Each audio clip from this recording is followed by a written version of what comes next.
नमस्कार, one India Hindi में आपका स्वागत है। पश्चिम बंगाल और असम के दूसरे चरण के मतदान के लिए चुनाव प्रचार थम गया।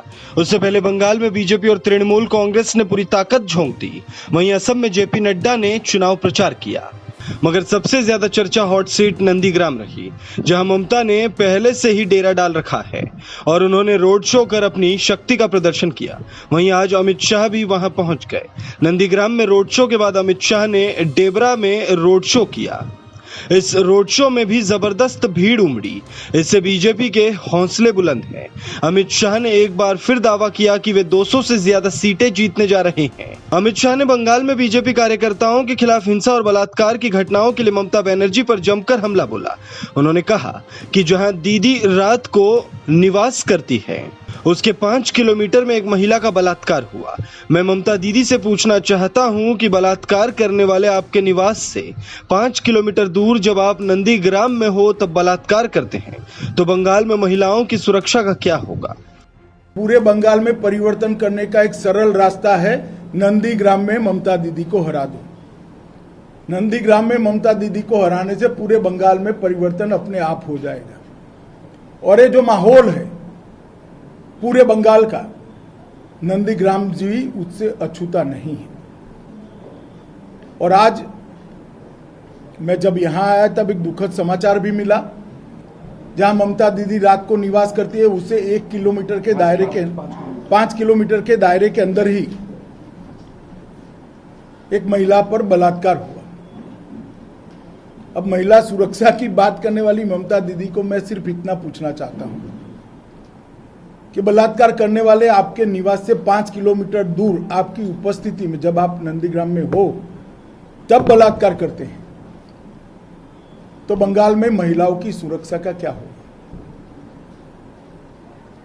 कुछ दिन पहले भारतीय जनता पार्टी के कार्यकर्ता की एक वृद्ध मां को पीट पीट कर मारा जाता है।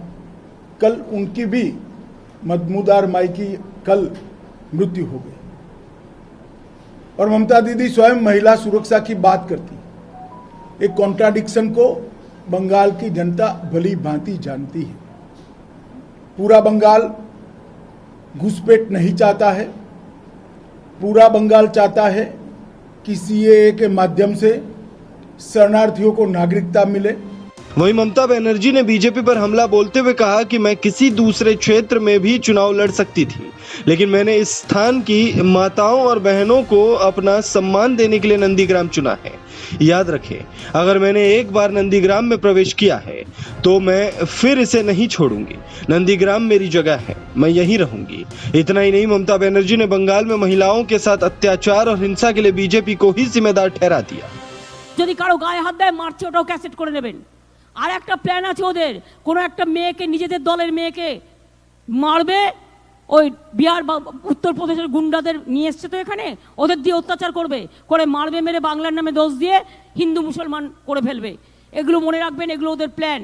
ওই বিদেশ থেকে যেগুলো এসছে, বিদেশ মানে বিহারের গুন্ডাগুলো, রাজস্থানের গুন্ডাগুলো।